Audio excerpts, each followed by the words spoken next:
5장 1절에서 17절 말씀, 좀 길지만 우리 오늘 말씀을 함께 읽으시면서 하나님의 말씀을 함께 나누고자 합니다.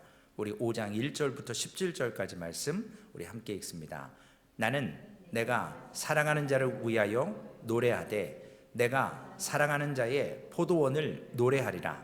내가 사랑하는 자에게 포도원이 있으며 심히 기름진 사내로다. 땅을 파서 돌을 제하고 극상품 포도나무를 심었더니 그 중에 망대를 세웠고 또 그 안에 술투를 팠도다. 좋은 포도 맺기를 바랐더니 들포도를 맺었도다.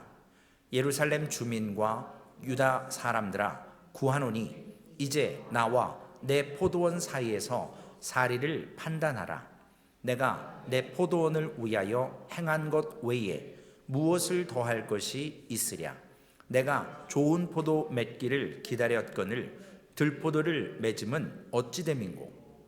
이제 내가 내 포도원에 어떻게 행할지를 너희에게 이르리라.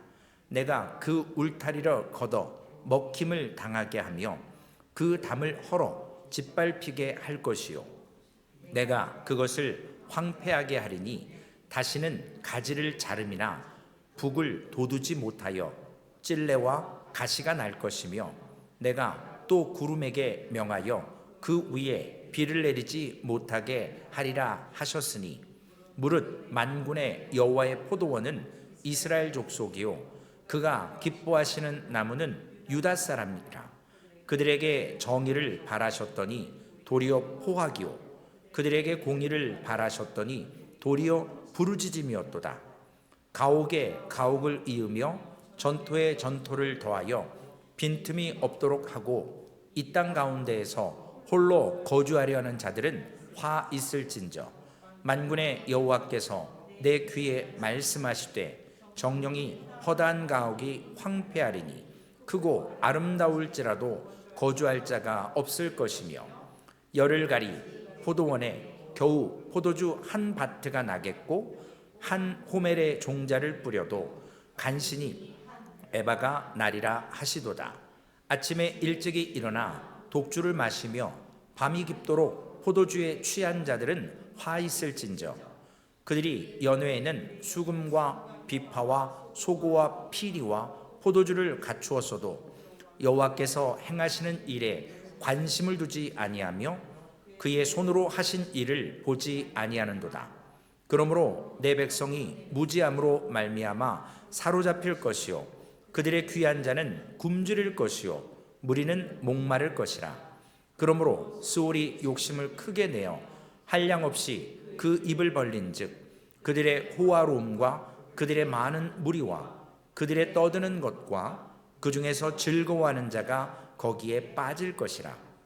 여느 사람은 굽부리고 존귀한 자는 낮아지고 오만한 자의 눈도 낮아질 것이로되 오직 만군의 여호와는 정의로우심으로 높임을 받으시며 거룩하신 하나님은 공의로우심으로 거룩하다 일컬음을 받으시리니 그때에는 어린 양들이 자기 초장에 있는 것 같이 풀을 먹을 것이요 유리하는 자들이 부자의 버려진 밭에서 먹으리라. 아멘. 오늘 이사야 선지자가 한 사람이 포도원에 투자했다가 세상 말로 완전히 망한 것을 노래하는 내용입니다. 그래서 포도원의 슬픈 노래라는 제목으로 말씀을 나누고자 합니다. 이사야가 말하는 이 포도원의 투자에서 망대를 짓고 거기 극상품 포도를 심고 울타리를 쳤던 사람은 다른 사람이 아니라 하나님이시라는 거죠. 하나님이 완전히 망하신 거예요. 어떻게 망하셨냐면 우리가 옛날에 이런 노래가 있었잖아요. 울밑에선 봉선하야 뭐라고 이렇게 하면서 노래의 가사말 속에는 우리가 흔히 그냥 아무 생각 없이 고무줄 놀이하거나 어떤 거 하면서 부르지만 그 안에는 민족의 한이 있고 정서가 담아 있는 것처럼 오늘 이사야가 하는 포도원의 슬픈 노래 역시 예루살렘과 유다에 흔히 있는 노래처럼 불려졌습니다. 오늘 1절과 2절의 말씀에 보면 나는 내가 사랑하는 자를 위하여 노래하되 내가 사랑하는 자의 포도원을 노래하리니 내가 사랑하는 자에게 포도원이 있으며 심히 기름진 사내로다. 땅을 파서 돌을 제하고 극산품 포도나무를 심었도다. 그 중에 망대를 세웠고 또 그 안에 술틀을 팠도다. 좋은 포도 맺기를 바랐더니 들포도를 맺었도다. 정말 산에다가 최선을 다해서 포도 농사를 지었는데 완전히 망했어요. 좋은 포도가 아니라 들포도. 이거는 그냥 들에서 나는 거예요. 그러니 많은 것을 투자했는데 이렇게 됐다. 이사야가 처음부터 이스라엘 백성들을 질타하거나 책망했으면 그들은 듣지 않았을 겁니다. 왜냐하면 교만한 상태는 하나님의 말씀을 듣지 않거든요. 이사야가 오늘 평범한 것처럼 부르는 이 포도원이 망한 슬픈 노래를 통해서 내가 사랑하는 사람이 포도원에 대해서 노래를 하는데 이게 들포도다, 이런 결과를 낳았다. 당시 유다 사람들에게 이런 노래들이 흔했었고 그들은 이러한 엉터리 포도원이 됐고 투자했다가 완전히 망한 사람, 그런 사람 많지, 이렇게 생각할 수 있었지만 3절과 4절에 보면 예루살렘 주민과 유다 사람들아 구하노니 판단해 보라는 거예요. 나와 포도원 사이의 사리를 판단하라. 내가 포도원을 위하여 행한 것 외에 무엇을 더할 것이 있으랴. 정말 세상적으로 농부로 최선을 다했는데 좋은 포도가 아니라 들포도를 맺은 거, 이거 어떡하냐는 거죠. 전 재산을 날리게 생긴 겁니다. 이런 얘기를 들으면 우리는 그냥 그래, 사업하다가 실패할 수도 있는 거고 뭐 망한 사람이 한두 명이야? 라고 쉽게 이제 포도원 그만둬라, 그거 이제 뭐 해봐야 좋을 거 없으니까 빨리 새로운 걸 시작하라라는 충고를 할 수 있을 겁니다. 그런데 5절과 6절에 보니까 이제 내가 내 포도원에 어떻게 행할지 너희에게 이르리라. 이제 본격적으로 말씀을 하시는 거죠. 울타리를 걷어서 먹힘을 당하게 하고 그 담을 헐어 짓밟히게 할 것이요, 내가 그것을 황폐하게 하리니 다시는 가지를 자름이나 북을 돋우지 못하여 찔레와 가지가 날 것이며 내가 또 구름에게 명하여 그 위에 비를 내리지 못하게 하리라 하셨으니, 세상적으로 보면 투자했지만 완전히 망한, 더 이상 쓸모없는, 기대할 수 없는 포도원에 대해서 이제는 손 털고 나와라 라고 하지만 마지막 하반절에 보면 그냥 부르는 노래가 아니라 이거 좀 이상한데? 내가 또 구름에게 명하여 그 위에 비를 내지 못하게 하리라. 이 말을 통해서 위기감을 느낄 수 있습니다.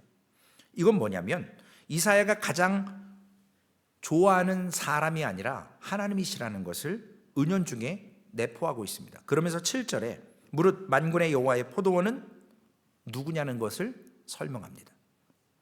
지금 청중인 유다와 이스라엘 사람들에게 경고하는 거죠. 너희가 포도원이라는 거예요.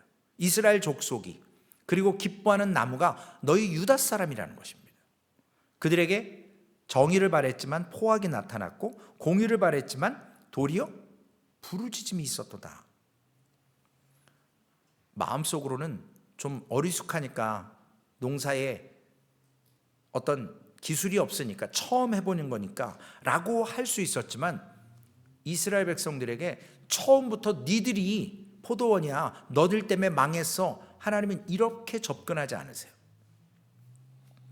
아까도 잠시 말씀드렸지만 우리가 신앙생활을 처음 막 예수를 믿을 때는 하나님이 막 감동도 주고요, 놀라운 기적을 베푸셔서 믿어지게 만들어요. 그런데 딱 믿고 나서 이제 잘 믿어야지 하나님이 계신지 알아, 그러면서 신앙생활하는데 그 다음부터는 기적과 이적이 잘 나타나지 않아요. 거기에서부터 이제 세월이라는, 고난이라는, 이제 하나님과의 관계 속에서 세워져가는 기초가 튼튼해야 되기 때문에 이제는 단 거를 주는 게 아니라는 거죠. 좀 단단한 음식도 먹여야 되고 연단이 있어야 됩니다. 우리가 성경에서 보면 좀 전에 이러한 예가 누구냐면 바로 다윗에게 있었지 않겠습니까? 다윗이 자기의 충실한 부하의 아내를 보고 정욕을 참지 못하고 임신을 시키고, 그를 이제 임신을 덮으려고 했던 방법, 수단이 안 되니까 편지를 써서 가장 위험한 장소에 최전방에 세워서 그를 죽게 만드는 그러한 일을 하고, 그 밧세바를 아내로 취하고 아무도 모르는, 물론 몇몇 신하는 알았겠죠. 그러한 삶을, 죄책감을 느끼지 못하고 살 때 나단 선지자가 나타나서 이야기하지 않습니까? 부자와 가난한 사람이 있는데 부자가 100마리 양이 있다고 치고 가난한 사람은 한 마리 양을 자식처럼 잘 키웠는데 부자가 어느 날 잔치한다고 그 가난한 한 마리 양, 자식처럼 키웠던 그 양을 빼앗아 가지고 잔치에 그 짐승을 잡았다. 다윗이 듣고 화가 나서 그놈을 당장 잡아와서 벌 주자 그랬는데 나단이 그러잖아요. 그게 바로 왕 당신 아닙니까?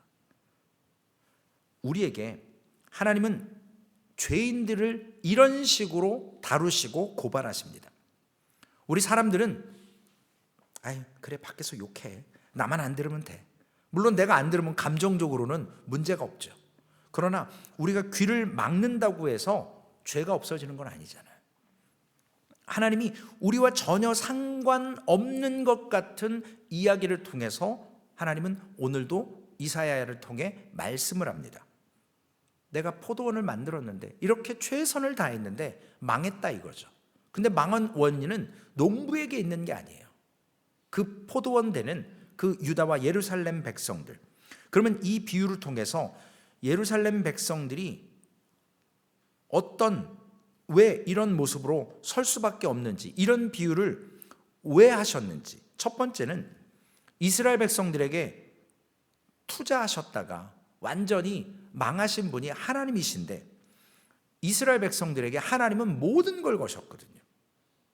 그들을 구원하시기 위해서 출애굽을 시키셨고 또한 그들을 가나안 땅에 넣어주셨고 그들과 함께 하셨고 이러한 모든 것, 세상적인 모든 투자를 다해서 하나님이 보호하시고 지키시고 공급하셨는데 이스라엘 백성들은 온전한 열매를 맺지 못했습니다.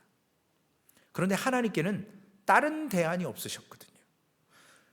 이스라엘이 극상품의 포도를 왜 맺어야 되는 것인가? 바로 하나님은 외형적으로 큰 것이 성공이라고 절대 얘기하지 않습니다. 저는 금요일 때마다 진짜 들어야 될 사람은 하나도 안 나오고 안 들어야 될 사람들이 나와가지고 목사님, 사모님, 집사님들 나와가지고 이런 생각을 했는데 제가 생각이 바뀌었어요. 어차피 교회는 소수의 사람만 제대로 서면 나머지 사람들은 어둥버둥 하다가 또 따라오기는 해요. 그래서 하나님께서 어차피 이미 훈련되고 물론 우리가 완전한 성화는 아니지만 말씀을 따라가는 사람들이 지속적으로 그 말씀으로 계속 그 길을 갈 수 있도록 하나님이 말씀을 공급하고 예배의 순간들을 통해서 우리의 이 예배는 이 시간이 예배가 다가 아니잖아요. 우리 내일도 주일도 드리는 예배는 그 시간을 정해놨다 뿐이지 우리의 온 삶이 예수를 믿은 그 순간부터 주님이 부르시는 그날까지가 다 예배잖아요. 호흡하는 것도 예배고 먹고 마시는 것도 예배고 누구와 대화하는 것도 예배고 다 그 예배잖아요. 하나님께 공급받아서 내가 어떻게 할 것이냐. 이것이 하나님께서 세상의 관점으로 보면 극상품의 포도를 맺는다라는 것. 가끔 세계적인 기업이고 우리가 좋은 그러한 비즈니스하는 그러한 큰 기업들이 한순간에 무너지는 것을 볼 수 있습니다. 겉으로 보면 와 비즈니스 잘한다라는 것 같지만 재무 구조상으로 보면 다 빚을 얻어다가 막 빚으로 사업을 확장하고 투자하다가 시기를 잘못 만나거나 공격적인 잘못된 투자를 하면 무너지는 것을 볼 수 있게도 됩니다. 오늘 실제적으로 이스라엘 백성들이 예루살렘 당시는 지금 무너진 상황은 아니에요. 아직 멸망 안 했어요. 지금 예언의 말씀을 이사야가 계속 하는 거거든요. 그들은 지금 세상 말로 호황을 맞은 거거든요. 왜냐하면 국제적인 정세가 자기네들 지금 살기에 바쁘니까 이 남유다가 잠깐 호황을 누리는 거예요. 그때 그들은 하나님이 말씀하시는 극산품의 포도, 그것은 세상적인 그러한 물질이나 가치나 부함이 아니라 옛날에 유다가 갖고 있었던, 예루살렘이 소유하고 있었던 하나님이 바라보시는 그 스피릿, 정신과 도덕성이거든요. 그 땅에는 지나가는 나그네도 거룩한 땅이라고 인정했고 그들을 공급해줬고, 그 땅에는 하나님의 말씀이 있었고 하나님의 사람들이 살고 있었습니다. 물론 지금도 살고 있지만 그들이 이제 마음과 삶의 태도가 바뀌었습니다. 유다나 예루살렘을 포도원이라고 했던 것은 하나님의 말씀을 가지고 하나님께서 주시는 그 말씀 가운데서 영적으로 살아가는 그러한 세상의 그 도덕과 윤리를 지키는 것뿐만 아니라 그 작은 나라를 통해서 하나님이 어느 나라도 흉내낼 수 없는 하나님의 공의와 정직함을 그 땅에 심어주셨거든요. 근데 그 포도원이 지금 그 정직함과 그 공의가 들포도처럼 타락했다라는 거죠. 없어졌다라는 것입니다.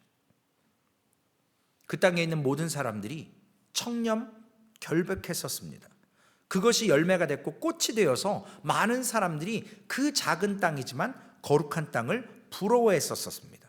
그런데 오늘 이러한 영적인 모습, 공의, 정직, 흔히 얘기하는 이 도덕성을 잃어버렸습니다. 이 도덕성은 두 가지로 표현될 수 있어요. 오늘 말씀해 보면 의로운 것이에요. 어떤 의로움일까요? 내가 이미 하나님께서 주신 것, 내가 받은 것 외에 다른 것에는 욕심내지 않았어요. 저들은 세상적인 그런 21개 되는 액세서리 부러워하지 않았어요. 하나님이 주시는 그 영적인 은혜와 말씀을 가지고 꾸미지 않아도 아름다운 하나님의 향기로 살아갔었습니다. 그런데 이제는 물질적인 걸 통해서 공의와 정의가, 도덕성이 상실되니까 이들은 치장하기에 바빴고요. 그래서 하나님이 주신 것에 만족하지 못해요. 정당한 수입 아닌 것들, 이런 것들을 부끄럽게 생각하지 않았습니다. 다른 하나는 의로운 것뿐만 아니라 이제는 선한 것, 그들에게 없습니다. 선한 것은 의로운 것보다 오히려 좀 더 깊이 들어가는 거라고 볼 수 있습니다.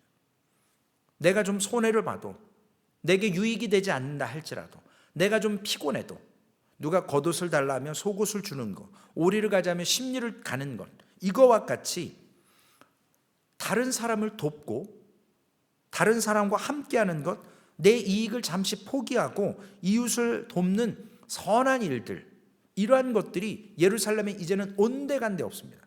지난주 말씀드린 것처럼 합법적이에요. 법적으로 보면 돈을 구워줬으면 당연히 받아내는 것 맞습니다. 그런데 내가 필요치 않은 것, 그 사람에게는 지금 없어서는 안 되는 귀중한 거지만 나에게는 별반 필요 없어, 이미 다 가졌기 때문에. 그런데 그것을 뺏어서 내 집에 갖다 놓고 그 사람은 쓰지 못하게 하는 이러한 문제까지 발생하게 됩니다. 오늘 7절 말씀에 보면 그들에게 정의를 바라셨더니 도리어 포악이요, 그들에게 공의를 바라셨더니 도리어 부르짖음이었도다. 그들이 이제는 의로움과 선함, 법적으로는 당연히 돈 빌려줬으면 받아야 되는 거죠. 그리고 그것을 통해서 전답이나 집, 이런 것들. 그런데 오늘 하나님은 지금 법적으로 옳으냐 그르냐 이걸 말씀하는 게 아니라 이미 누리는 것에 더 이상 탐욕을 부리지 말라라는 거죠. 왜냐? 어려워하는 사람들이 있었다라는 것이죠. 하나님이 주신 것 이상의 것, 다른 것에 대해서 손해보고 약자를 돕고 흘려보내는 것이 정직이었고 그들에게 공의였었는데, 그러한 아름다움이 예루살렘에서 물질이 더 많은 가운데 사라졌다라는 것입니다. 하나님께서 유다와 예루살렘에 세상적으로는 표현으로 좀 보면 좀 하나님의 지존 앞에 죄송스러운 표현이지만 하나님이 유다와 예루살렘에게 사기당한 거예요. 그렇게 투자했는데 결과는 들포도였다라는 거죠. 오늘 그들은 자신들의 이 욕심을 절제하지 못하고 다른 사람을 향한 손해를 기꺼이 희생하는 것이 이제는 예루살렘에 없어졌습니다. 제가 유튜브에 그 다큐를 한번 본 적이 있어요. 이 주이시들이, 유대인들이 안식일을 최근 10년 전까지만 해도 예루살렘 시장 통해서 금요일 날 6시 되기 전에 한 5시 반 되면 이 좀 전통적인 그 검은 옷 입고 모자 쓰고 이렇게 수염 기르고 여기 귀밑머리 이렇게 기르는 분들이 메가폰 들고 다니고 막 이렇게 짝대기 들고 다니면서 시장 통해서 빨리빨리 치우라고, 이제 안식일이니까 상점 닫으라고 막 그러면 상인들이 분주하게 이렇게 막 닫고 미처 팔지 못해서 자기네가 다 먹지 않는 음식들은 길거리에 내놨어요. 그래서 소외된 사람들, 먹을 것을 살 돈이 풍부하지 못한 사람들은 그때 나가서 오늘 말씀에 있는 것처럼 그러한 것들을 무료로 상인들이 내주는 것을 감사함으로 받아서 나왔어요. 그런데 지금은요, 최근 10년 전부터 완전히 없어졌더라고요. 이러한 모습이 없어요. 물론 오늘 구약에도 이미 없어졌지만 안식일에 장사해요. 이제는 그들도 별 상관이 없어요. 젊은 주이시들, 우리가 얘기하면 뭐 복음적이라고 얘기한다면 그런 사람들만 지키는 것이지 대부분의 사람들은 그냥 삽니다. 제가 그 모습을 보면서 야, 시대를 따라 이렇게 변할 수밖에 없구나. 오늘 하나님께서는 사기당한 거예요. 좀 비약해서 좀 더 죄송스러운 표현이면 완전히 거덜나신 거예요. 그렇게 최선을 다하셨는데 오늘 예수 그리스도께서 우리가 사순절을 지내면서 십자가에 못 박히신 이유가 뭐냐는 거죠. 우리의 구원의 문제를 위해서 당연한 거죠. 또한 그것은 거저받은 거잖아요. 그렇기 때문에 그 구원의 문제를 거저 믿음으로 해결됐으면 우리 역시도 그 복음을 알지 못하는 자들에게 당연히 거저받았기 때문에 당연히 그들에게도 증거하고 나누는 삶을 살아야 되는데 그러지 못한다라는 것이죠. 오늘 유다 백성들의 탐욕은, 그들의 모습은 8절과 9절에 너무 리얼하게 나옵니다. 가옥에 가옥을 이으며 전토에 전토를 더하여 빈틈이 없도록 하고 이 땅 가운데 홀로 거주하는 자들은 화 있을진저. 우리가 도시를 개발하거나 어떤 일을 하려면 이미 어떤 그 도시가 형성되어 있는 데서 더 크게 집을 지으려고 한다면 내 땅 말고 옆에 있는 땅을 돈 주고 사야죠. 그래서 그것을 내 땅으로 만들고 큰 집을 만듭니다. 오늘 가옥에 가옥을 잇는다고 하는 것은 이스라엘 백성들이 이제는 만족하지 못하고 저택을 짓는 거예요. 아방궁을 짓는 겁니다. 저들이 거대한 농장과 이러한 사업적인 것들을 하기 위해서 가옥과 가옥, 전토와 전토 이런 것을 다 매입해서 정말로 혼자 사는데, 혼자 거주하는데 그러한 큰 거대한 그런 것들을 이제 세상의 삶의 방식을 추구하는 모습이 당시에 있었다고 이야기합니다. 이것은 저들이 미래가 없는 거기 때문에 그래요. 영적인 미래를 추구하는 사람들, 우리가 내일을 늘 걱정하는 분들은 물론 현대 시대에 필요한 거 있습니다. 노후를 준비해야 되고 여러 가지 것들. 그런데 우리가 때로는 원치 않은 사고도 일어날 수 있고 원치 않은 큰 문제가 일어날 수 있고 이러한 여러 가지 것들 때문에 우리가 세상적으로 저축을 합니다. 그러나 에덴 동산에서는 물론 잠깐의 시간이지만 저축이라는 개념이 없었어요. 먹을 것이 지천에 널려 있었고 죄가 없었기 때문에 현대의 경제적인 이러한 모습들이 없었습니다. 정말로 저들이 이제는 도덕성이 없어서 정말로 이러한 것을 더 추구하고 욕심을 내는데 하나님께서 이러한 유다 사람들의 번영, 그 번영을 어떻게 바꾸시느냐? 바로 10절에 열흘가리, 발음이 안 되네요. 열흘가리, 열흘 동안 포도원을 갈아야 돼요. 땅이 그 정도로 넓은 거죠. 그런데 소출은 겨우 한 바트, 우리로 얘기하면 한 드럼 정도. 그 넓은 땅을 갈아엎고 농사를 짓는데 수확은 너무나 적은 거예요. 한 호멜의 종자를 뿌려도 한 에바가 난다.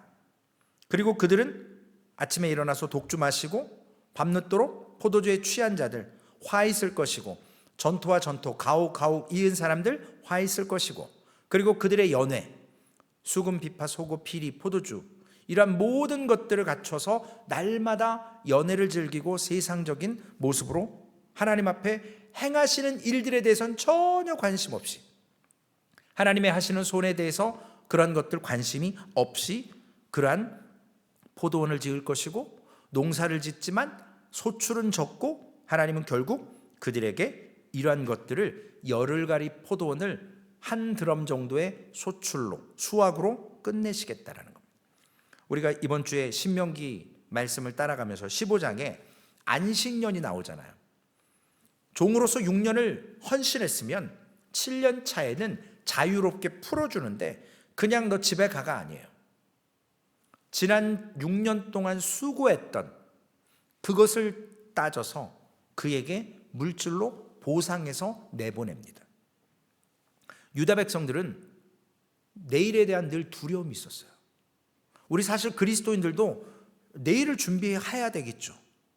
그런데 이 당시에는 그들이 믿음으로 그 두려움을 이겨내고 하나님 앞에 간구했던 지난날의 모습이 아니라, 이제는 내일을 위해서 재산을 쌓고 예비하는 이 마음을 통해서 하나님을 향한 모습이 사라졌다라는 것입니다. 우리가 오늘도 이 삶을 살고 사순절을 지내면서 뭐 커피도 끊고 게임도 끊고 뭐 TV 보는 것도 끊고, 어떤 분들은 금식을 하고 뭐 내가 좋아했던 것들을 이렇게 끊어가는 그러한 절제하는 시간들을 갖지만, 우리가 그런 것 하는 것 사순절 기간에 잠깐이 아니라 우리는 하나님과 연결이 되어 있어야 되거든요. 삶의 예배가 그거라는 거죠. 하나님께서 오늘 우리에게 늘 대화하고 싶고 말씀하고 싶고 우리와 함께 하기를 원하시는데, 우리가 이제 잠시 후에 기도할 거잖아요. 저도 막 소리 지르면서 기도하고 막 저 혼자 떠들다 끝날 때 있어요. 묵상을 잘 안 해요. 하나님의 음성 듣기를 원하지 않아요.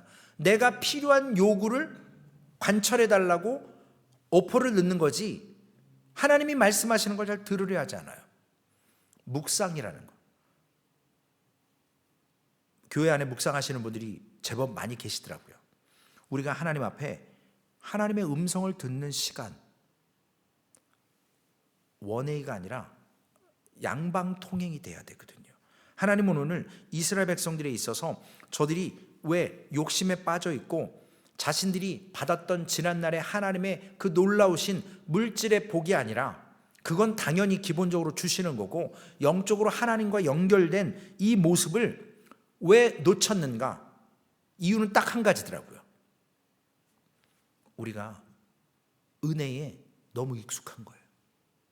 우리가 예수를 딱 믿으면 나 구원 받았어, 그걸로 끝이 아니고, 우리가 이 땅에 살아가게 하시는 이유는 그 구원받은 사람이 변화가 되고, 하나님을 믿는 사람은 세상의 방식과 다르고, 저 사람이 예수 믿으면 뭔가 있는 거구나 라는 그러한 모습으로 다른 사람에게 복음을 전하고 사랑을 나누고, 그래서 하나님이 우리에게 구원을 허락하셔서 이 땅의 훈련과 연단 속에서 하나님의 형상으로 빚어가지면서 다른 사람들과 공동체를 이루어 복음 전하는, 다른 사람이 더 풍성히 믿어지는 그러한 사역을 통해서 우리에게 구원을 먼저 주신 것 뿐인데, 구원받은 것으로 나 천국 간다? 그러니 뭐 예배를 하든 성경 공부를 안 하든 뭐를 안 하든 구원받았으니까, 이거 아니라는 거거든요. 오늘 자녀를 양육할 때도 제가 그런 모습을 많이 봅니다. 특히 장례식 때 정말 애지중지 키웠지만 딱 부모가 유산을 남기거나 한쪽 부모님이 먼저 돌아가시면, 돈이 많을 때 특히 돈 없으면 뭐 더 거들떠보지도 않아요. 그냥 바로 요양원 보내요. 한 분은 노인정 딱 보내놓고 그 재산 다 내 앞으로. 그래서 재산 싸움하고. 하나님의 백성들은요 사실 중간지대가 없는 거거든요. 우리는 중간지대가 있으면 안 돼요. 이런 말도 있더라고요. 회색지대라고. 하나님의 말씀대로 살면서 오늘 우리가 복을 받고 하나님의 말씀에 순종하면 우리는 당연히 망한다라는 의식이 있어야 되는데, 필요하면 교회 안으로, 내가 바쁘면 교회 밖으로, 하나님을 몰라도 너무 모르는 거죠. 우리가 너무 하나님의 은혜에 익숙해 있습니다. 부모에게 사랑을 많이 받은 자녀에게 헌신 많이 했지만 나중에 그것이 온전히, 물론 받으려고 하는 건 아니지만 부모를 사랑하지 않는 것, 물론 내리사랑이긴 해요. 사람이 고생을 해봐야 어려움을 안다고, 도움이 필요한 사람의 마음을 헤아린다고, 때로는 궁핍함에 처하기도 하고 어려움을 겪기도 하고 해야 도울 수 있는 거거든요. 오늘 유다 백성들은 그들이 하나님이 주시는 은혜를 너무나도 당연시 여겼습니다. 아버지가 제사장이면 아들이 제사장 됐거든요. 눈 떠보니까 유대인이에요. 하나님의 선민이에요. 어려서부터 율법을 배웁니다. 그러나 마음 중심 속에는 하나님과 1대1로 만난 적이 없어요. 내가 죄인이라는 인식을 자각하지 못해요. 하나님께 용서를 구하고 하나님께 필요한 존재로 살아갈 의무를 잘 모릅니다. 그저 율법을 암기하고 율법적인 조항을 지키면 나는 선한 사람이고 나는 유대인이기 때문에 당연히 구원받는다라는 착각에 빠졌습니다. 기독교는 사회 구원이 절대 아닙니다. 다른 종교들은 사회 구원을 부르짖어요. 그러나 세상이 바뀌려면 한 사람 한 사람이 바뀌어야 세상이 바뀌어요. 한꺼번에 전체가 바뀔 수가 없어요. 우리가 고민하고 심각하게 몸부림치며 하나님의 은혜를 체험하는 삶을 날마다 겪지 않으면 그 끈이 끊어집니다. 아무리 좋은 차도요, 연료를 공급하지 않으면 서요. 연료가 떨어지기 전에 또 공급을 받아야 되거든요. 오늘 우리의 죄성이 발견돼야 되는데 이것이 포도원의 슬픈 노래처럼 말씀을 주지만 이스라엘 백성들은 경각심을 느끼지 못합니다. 오늘 우리는 하나님의 말씀을 통해서 우리의 마음밭에서 하나님에 대한 갈급함이나 우리의 연약한 모습을 볼 수 있는 것. 지난주 설교 제목 혹시 기억하십니까? 우리가 하나님을 알아야 돼요. 듣던 신앙에서 이제 하나님을 보는 신앙으로 점차 세워져 가야 됩니다. 우리는 분명히 무서운 죄의 세력을 볼 줄 알아야 되거든요. 우리가 사순절을 지내면서 경건하게 살려고 하지만 하나님의 말씀을 읽고 기도하고 묵상하는 이유가 뭐죠? 날마다 사탄은 우리에게 늘 다가와서 우리를 넘어뜨리려 합니다. 오늘 새벽에도 말씀을 보면 여호와의 제단 옆에 우상을 세우지 말라 그래요. 영어로 enemy, 원수. 멀리 있지 않아요. 우상은 멀리 있지 않습니다. 하나님 옆에 늘 있어요. 우리를 늘 템테이션하고 시험하고 우리를 넘어뜨리려 합니다. 그러므로 나 자신이 하나님 앞에 철저히 나의 이 연약함이 하나님 앞에 드려져야 됩니다. 그러므로 하나님 앞에서 하나님을 알아야 되고, 이전에는 들었지만 이제는 보는 믿음으로 포도원의 슬픈 노래예요. 완전히 망한 거예요. 그러나 하나님은요, 세상의 쿠데타는 완전히 뒤집어 엎잖아요. 그래서 한직에 있던 연약한 사람들 높이 세워요. 권력 있는 사람들을 끌어내려요. 그러나 하나님의 방법은 달라요. 오늘 말씀에 보면 하나님께서 13절 말씀에 그러므로 내 백성이 무지함으로 말미암아 사로잡힐 것이요 그들의 귀한 자는 굶주릴 것이요 무리는 목마를 것이라. 귀한 자들이 오히려 굶주릴 것이고 무리가 목마를 것이고, 백성이 무지한 거는 왜 무지하냐면 하나님의 방식을 모르기 때문에 그래요.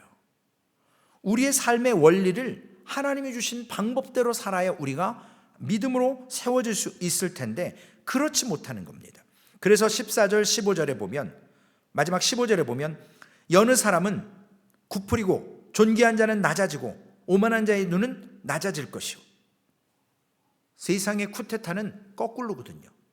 낮아진 사람 높이고 높은 사람 낮아지게 하는데 하나님은 그냥 다 망하게 해버리십니다. 그래서 수월 사망이라는 말씀을 하시고 16절 17절에 보면 오직 만군의 여호와는 정의로우시며 높임을 받으시며 거룩하신 하나님은 공의로우시며 거룩하다 일컬음을 받으시리니 하나님이 누군지를 알게 만들어 주시면서 그때 어린 양들이 자기 초장에 있는 것 같이 풀을 먹을 것이요 유리하는 자들이 부자의 버려진 밭에서 먹으리라. 오늘 이사야는 유다의 멸망을 하나님의 무능함으로 결론 짓는 것이 아니고 바로 유다가 믿었던 것, 하나님을 우리가 얘기하는 그 믿음이 아니라 우리는 당연히 하나님의 선민이니까 유대인이니까 예루살렘에 사니까 복받을 거다 아니라는 거죠. 유다가 멸망했을 때 하나님의 이름이 손상당했고 하나님은 그 유다를 절대 못 버리실 거야. 모세가 그랬죠. 하나님, 광야에서 출애굽시켜 놓고 죽이면 하나님 뭐가 되겠습니까? 오늘 유다 백성들은 멸망하고 하나님은 더욱더 의로우신 하나님으로 공의로 잘못한 민족 하나님의 선민이라도 하나님은 그들에게 이렇게 만드신다라는 겁니다. 내 백성이라고 해서 봐주는 것이 아니라 그들이 더 하나님이 정직하시고 공의로우신 분임을 온 세계가 알도록 하나님은 자기의 백성을 멸망시켜서라도 온 세계가 알게 하신다라는 것. 오늘 예수 그리스도를 십자가에 못 박았고 우리가 또한 그 모습을 바라보면서 우리의 죄가 얼마나 하나님 보시기에 싫었으면 그렇게 하시면서까지도 하나님은 의롭게 하나님의 공의를 세우셨습니다. 하나님에게는 적당히가 없으십니다. 오늘 우리의 믿음의 삶에 철저하게 하나님의 방법 아니면은 하나님의 은혜 안에 머무를 수 없다라는 것. 제가 몇 주 전에 말씀드린 것 같습니다. 옛날에 만담이라고 해서 무슨 서영춘 누구 그 두 분이 막 이렇게 주고받고 하는 말 잘하는 사람들 있잖아요. 저도 그 생각이 딱 났어요. 야, 목사가 말 잘해가지고 성도들 귀에 달콤한 얘기 막 이렇게 해서 함께 지옥 가는 것. 그래서 오히려 말이 좀 어눌해야 되겠다라는 생각이 들어서 그런 건 아닌데 요즘에 말이 자꾸 꼬여요. 그러려고 그런 건 아니에요. 말을 번듯이 했던 것이 오히려 하나님께 유익되지 못한다라는 것입니다. 하나님 앞에 우리의 이 연약함과 이 늘 불신앙과 싸우는 이 모습을 하나님 앞에 기억해야 된다라는 것입니다. 하나님의 긍휼을 강구할 수밖에 없는 연약한 인생임을 오늘 하나님 앞에서는 절대로 내 방법과 내 생각이 되지 않는다라는 거예요. 제가 읽었던 책에 한 줄을 요약하자면 하나님을 삶에서 예배하지 않는 자가 교회 와서 열심히 일하는 게 제일 힘든 거래요. 교회를 망하게 하는 거래요. 삶에서 하나님을 예배하지 않는 자는 교회에서 일하면 안 된다는 거예요. 제가 그 말씀을 묵상하면서 야, 이거 큰일이다.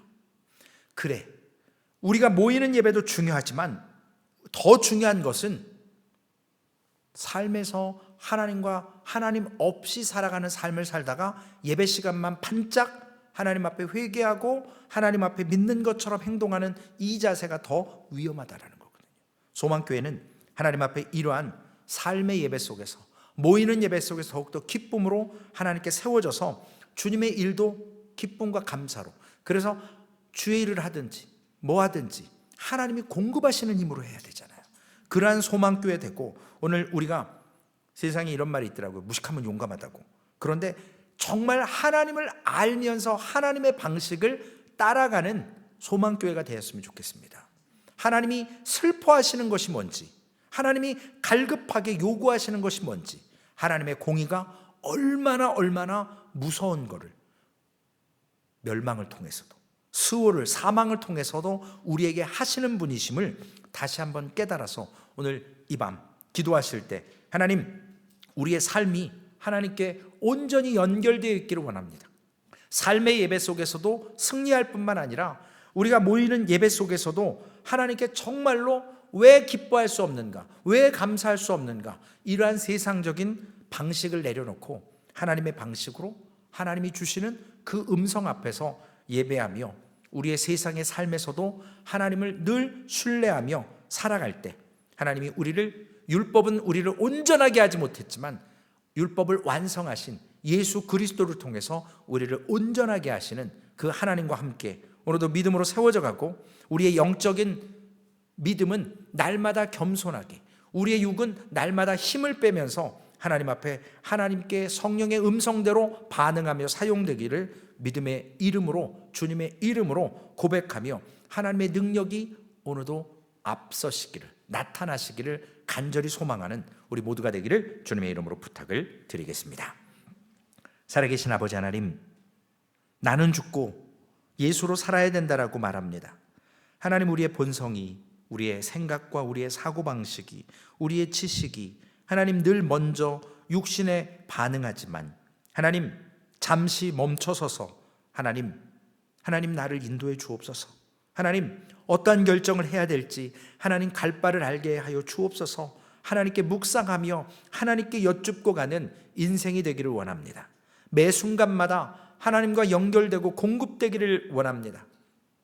우리의 심장이 펌프질을 해서 온몸의 혈관을 전달하는 것처럼 하나님의 말씀이 우리의 모든 마음을 붙들어 주셔서 하나님 예수의 피로 말미암아 우리가 구원받았던 은혜를 하나님 놓치지 않게 하셔서, 교만해서 세상의 방법을 통해서 하나님의 은혜를 잃어버리는 연약함에 빠지지 않게 하시고, 하나님의 제단 옆에 우상을 세우는 아버지 하나님, 그러한 연약한 모습들이 있었던 것을 고백하며 하나님, 우리의 성령 되신 하나님께서 우리의 심령 가운데 우리를 성전 삼아 주시지만 우리의 본성도 그 옆에 있어서 우리의 본성이 반응할 때가 있습니다.